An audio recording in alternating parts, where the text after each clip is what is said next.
성경 말씀 봅니다. 사도행전 2장 43절부터 끝절 47절까지 말씀입니다. 43절부터 47절 끝절까지 말씀 같이 읽습니다.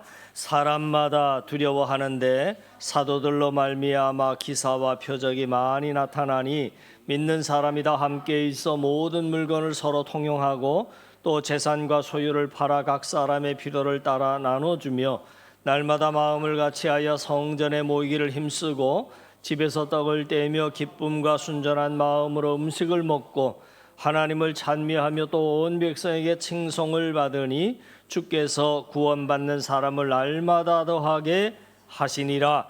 아멘. 오늘 본문 말씀은 2000년 전 중동의 작은 성읍에 지나지 않았을 예루살렘의 엄청난 사건이 벌어진 그 현장을 소개하고 있습니다.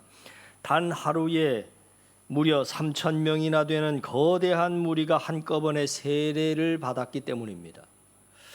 그 당시의 세례란 머리끝까지 온 몸을 물속에 담그는 소위 침례였습니다. 따라서 사람이 호수든 강이든 물속으로 내려가 사도대 인도에 따라 온전히 물속에 잠기는 침례를 받는 데에는 적지 않은 시간이 소요됐을 것입니다. 1시간은 60분이니까 하루 24시간이면 1440분에 지나지 않습니다. 한 사람이 그러면 침례를 받는데 단 1분만 소요된다 할지라도 3,000명이 다 하루에 침례를 받기 위해서는 3,000분, 그러니까 무려 이틀 이상이 소요되는 거지요. 따라서 3,000명이 침례를 단 하루에, 그것도 밤을 새우지 않고 낮 동안에 다 받는다라고 하는 것은 침례가 한 장소에서 이루어진 것이 아니라 그날 12 사도들에 의해서 여러 곳에서 동시다발적으로 행해졌음을 알 수 있습니다. 3,000명이란 대군중이 작은 예루살렘 성읍 여기저기 물이 있는 곳에 흩어져서 온 몸을 물에 담그며 침례를 받는 모습을 생각할수록 일대 장관이 아닐 수가 없었을 것입니다. 그리고 오늘 본문의 46절 7절은 그 일이 있은 이후의 일을 이렇게 증거해 주고 있습니다.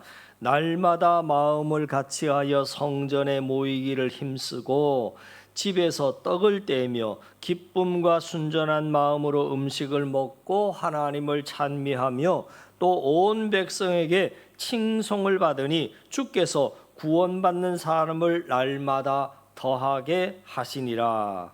주님을 믿는 사람들은 날마다 성전에 모이기를 힘썼다는 것입니다. 물론 말씀을 배우기 위함이었습니다. 그리고 집집마다 돌아가며 서로 모여서 정결한 마음으로 친교의 교제의 떡을 떼며 하나님을 찬미했다는 것입니다.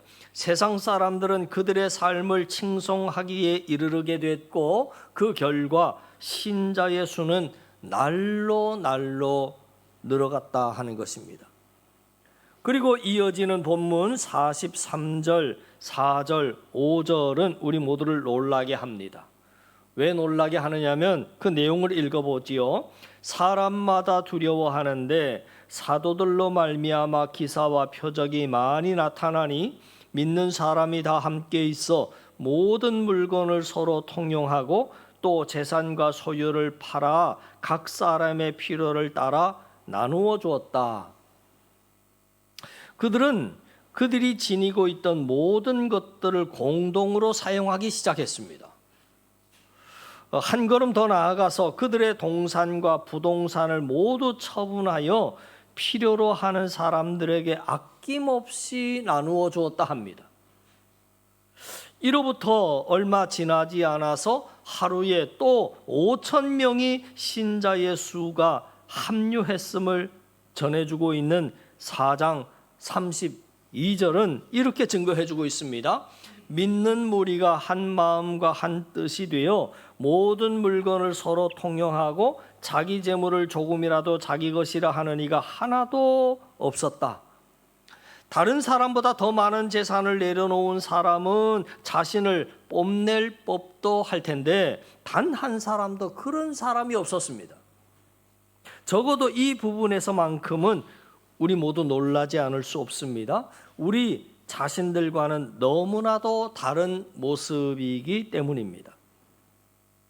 사람들은 이와 같은 유무상통, 즉 있건 없건 따지지 않고 모든 사람이 함께 서로 나누어 쓰는 모습이야말로 교회의 참된 모습이라고 말합니다. 이때는 교회가 막 시작되었을 때이기 때문에 이 모습을 가리켜 교회 공동체의 원형이다, 그렇게 말을 하기도 합니다. 초대교회를 이야기할 때 이 구절이 반드시 언급되고 있는 이유가 여기 있습니다. 초대교회에 관한 한 이보다 더 큰 특성이 없기 때문입니다. 자, 그렇다면 여기에서 2000년 전 교회사의 측면에서 이런 질문을 하게 됩니다. 이처럼 아름답고도 이상적인 유무상통의 삶을 실천했던 그들은 오늘 이 시대에 도대체 어디로 갔는가 하는 질문입니다. 교회의 모습은 그대로인데 모든 사람이 한 마음과 한 뜻이 되어 서로 모든 물건을 통용하고서도 자기 물건을 자기 것이라 뽐내는 자가 한 사람도 없었음을 전해주는 사도행전 4장 말씀을 끝으로 이 아름다운 삶은 교회사에서 완전히 사라져버리고 말았다 하는 것입니다. 그리고 이어서 사도행전 5장이 시작되면서부터 벌써 물질과 관련하여 하나님 앞에서 정직하지 못했던 오늘 오전 말씀에 살펴봤던 바대로 아나니아와 삽비라의 수치스러운 이야기가 등장하고 있습니다. 사도 바울은 살아생전 많은 교회를 세웠습니다. 에베소 교회, 고린도 교회, 데살로니가 교회, 갈라디아 교회 등이 모두 사도 바울에 의해서 세워진 교회였지만 그 중에서 유무상통의 삶이 구현되었던 교회는 없었습니다. 지난 2000년 동안 이 지구상에 얼마나 많은 교회가 세워졌겠습니까? 그러나 어느 시대를 막론하고 본문에서처럼 유무상통의 삶이 온전히 그리고 지속적으로 실천됐고 또 지금까지 계속되고 있는 교회는 그 어디에도 없지 않습니까? 굳이 있다면 세상을 등지고 깊은 산속에 격리되어 있는 수도원 정도일 것입니다. 그러나 본문은 세상을 등진 채 심산 계곡에 자리를 잡고 있는 수도원에 관한 이야기가 아니라 우리처럼 세상 한가운데에 자리를 잡고 있는 교회의 이야기입니다. 그러니까 결과적으로 본문에 관한 한 한국교회를 비롯해서 세계의 모든 교회가 철저하게 말씀과 동떨어져 있다라고 하는 사실을 우리는 부인할 수 없는 겁니다. 그러면 대체 이유가 뭘까? 왜 본문에 나타나 있는 유무상통의 이상적인 삶은 그 당시 초대교회에서만, 그것도 초대교회의 초기 때에만 잠시 나타났다가 사라져버리고 말았을까? 도대체 왜 그랬을까?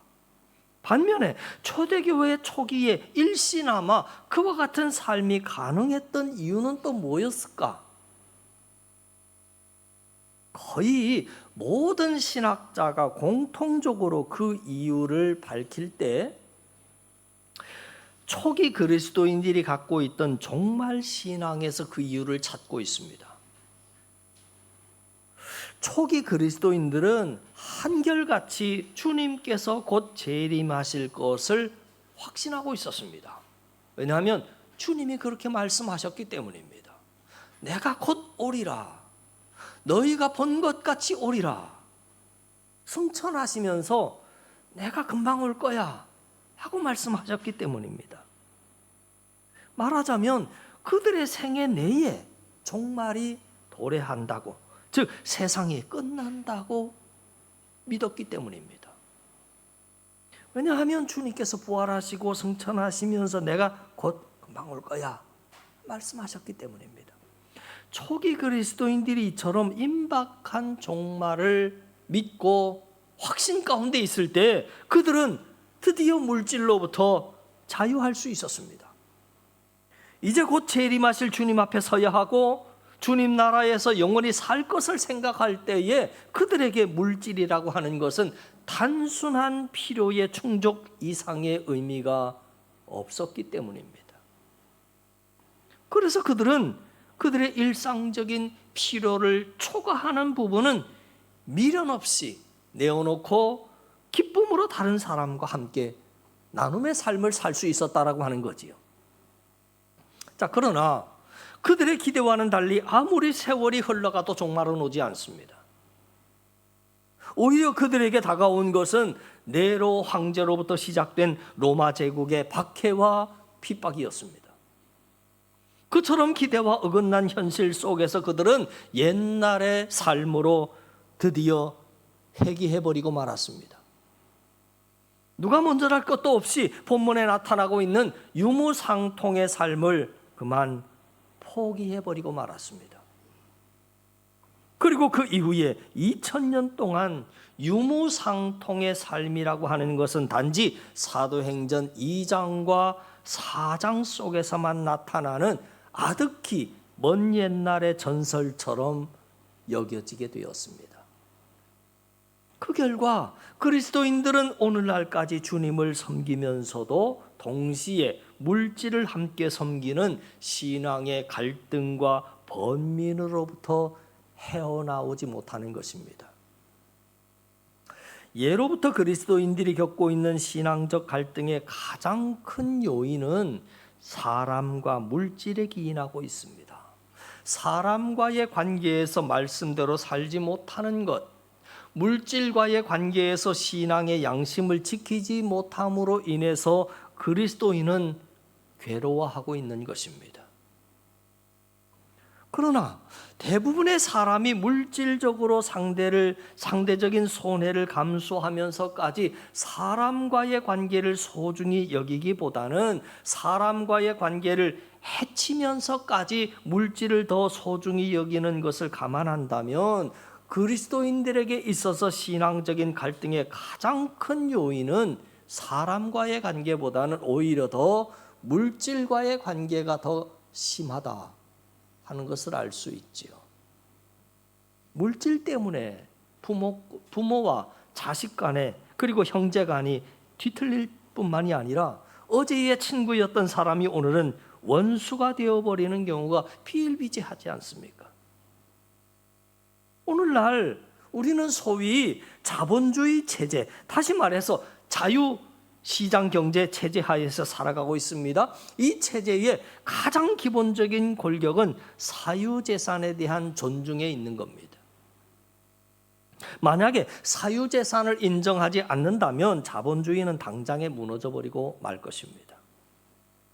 이와 같은 사회적인 구조는 그리스도인들로 하여금 본문에 나타나고 있는 유무상통의 삶을 더욱더 어렵게 만들고 있습니다.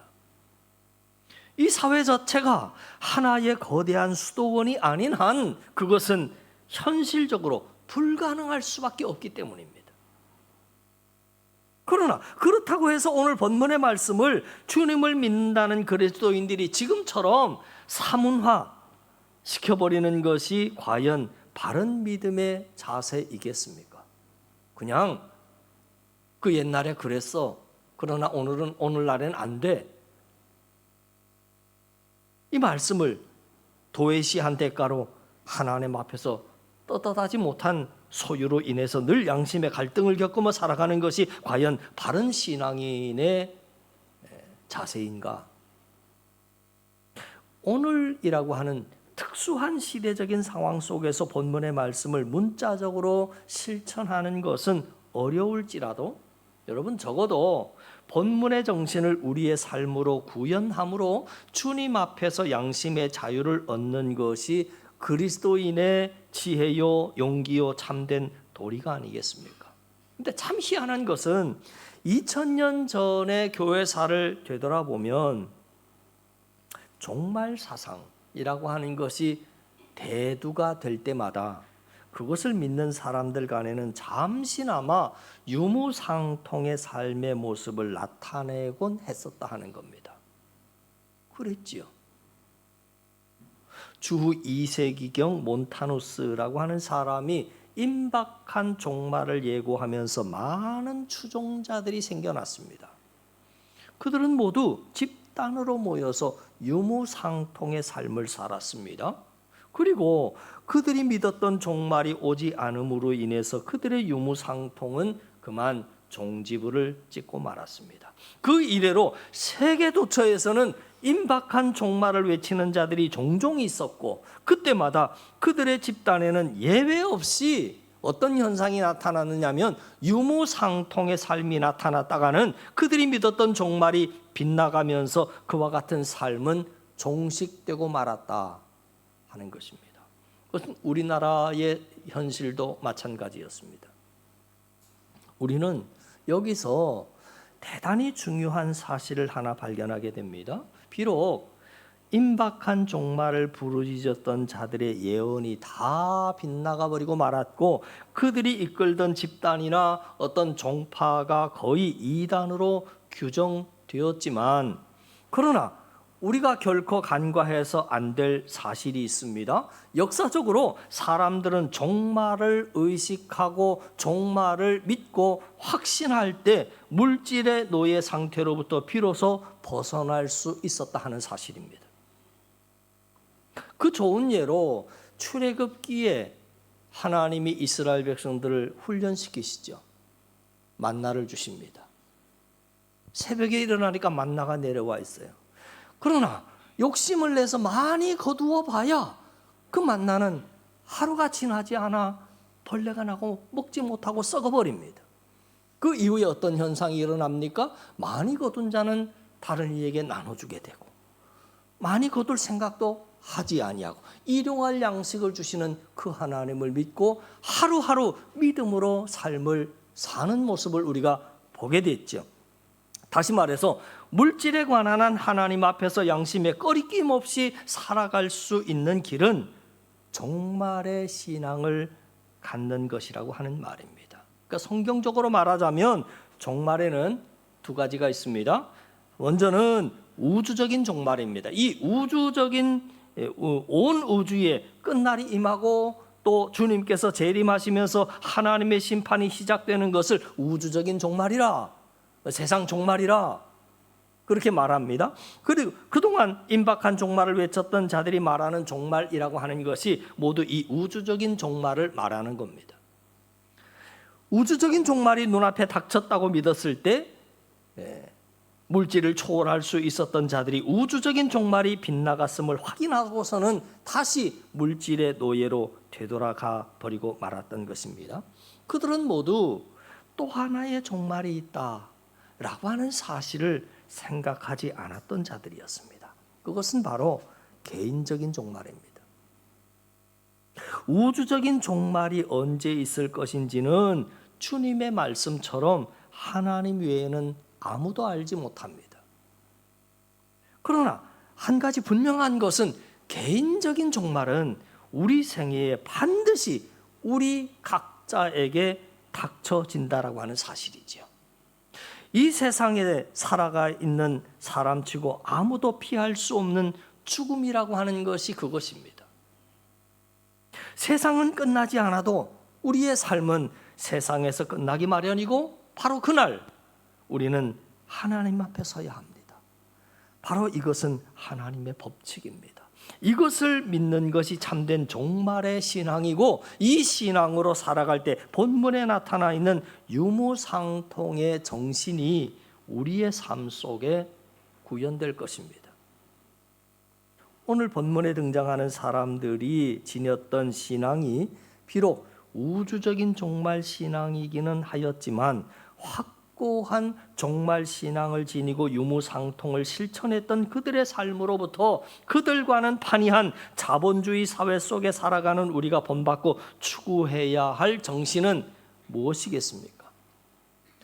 그들이 그들에게 반드시 종말이 임할 것을 믿고 알았을 때, 확신했을 때 그들은 될 대로 되라고 하는 식으로 그들의 재산을 아무렇게나 탕진하거나 허비치 않았습니다. 앞다투어서 사재기를 하지도 않았습니다. 그들은 그들의 재산을 하나님 앞에 가져갔습니다. 그리고 하나님 앞에서 필요로 하는 사람들에게 나누어 주었을 뿐만이 아니라 하나님 앞에서 자신들의 필요를 위해서도 사용하였습니다. 이와 같은 그들의 행동을 통해서 우리는 물질에 관한 한 그들이 갖고 있던 세 가지의 분명한 인식을 발견하게 되지요. 첫째는 그들은 물질의 원천이 하나님에게 있다라고 하는 것을 분명히 인식하고 있었습니다. 즉 물질에 관한 한 자신들은 청지기이다라고 하는 것을 바르게 알고 있었다 하는 겁니다. 둘째, 자신들에게 주어진 물질 가운데는 반드시 내 것만이 아니라 타인을 위한 몫이 있음을 정확하게 인식하고 있었다 하는 겁니다.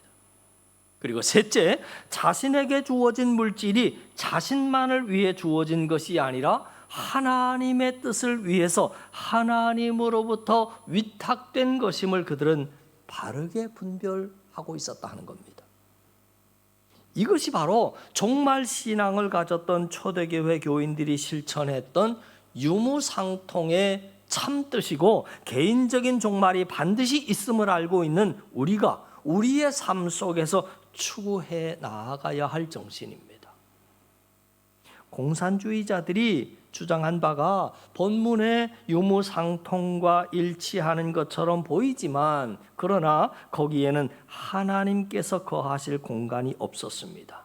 오늘날 공산주의가 몰락했다라고 하는 것은 절대적인 잣대이신 하나님을 부정한 유무상통이란 한낱 허구에 지나지 않았음을 그들 스스로 입증한 것을 의미하고 있습니다.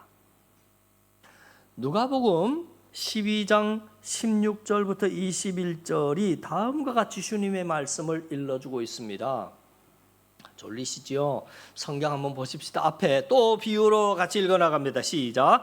또 비유로 그들에게 말하여 이르시되 한 부자가 그 밭에 소출이 풍성하매 심중에 생각하여 이르되 내가 곡식 쌓아둘 곳이 없으니 어찌할까 하고 또 이르되 내가 이렇게 하리라 내 곡간을 헐고 더 크게 짓고 내 모든 곡식과 물건을 거기 쌓아두리라. 또 내가 내 영혼에게 이르되 영혼아 여러 해 쓸 물건을 많이 쌓아두었으니 평안히 쉬고 먹고 마시고 즐거워하자 하리라 하되 하나님은 이르시되 어리석은 자여 오늘 밤에 내 영혼을 도로 찾으리니 그러면 내 준비한 것이 누구의 것이 되겠느냐 하셨어요.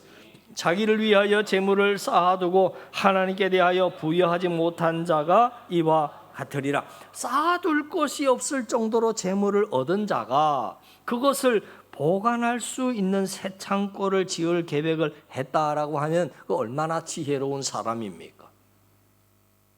지극히 정상적인 사람 아니겠습니까? 그러나 하나님께서는 그를 가리켜 어리석은 자라 하고 판결을 내리셨습니다. 왜 그 사람이 하나님 보시기에는 어리석은 사람이었겠습니까? 그는 가장 중요한 세 가지를 모르고 있었기 때문입니다. 첫째는 자신에게 그 많은 재산과 소유를 맡기신 분이 하나님이시다라고 하는 것을 몰랐고요. 두 번째는 자기에게 주어진 물질은 자기 자신만을 위한 것이 아니다라고 하는 사실을 몰랐고요. 세 번째는 또 자신에게는 반드시 개인적인 종말이 있다는 사실을 몰랐습니다. 그러니까 결코 몰라서는 안 될 이 세 가지 사실의 무지함으로 인해서 그가 그 많은 재산을 모으는 동안 하나님과 사람을 향해 얼마나 못할 짓을 많이 했겠습니까? 그리고 그의 호흡이 끝나 하나님 앞에 섰을 때 그제야 비로소 자신의 삶을 되돌아보면서 얼마나 후회했겠습니까? 그러나 그에게 두 번 다시 기회는 주어지지 않았습니다. 부자와 나사로 이야기가 바로 그거지요. 기회가 없는 겁니다. 인생이란 유일해적인 기회이기 때문입니다. 이런 의미에서 그는 정녕 어리석은 사람의 표본이었습니다.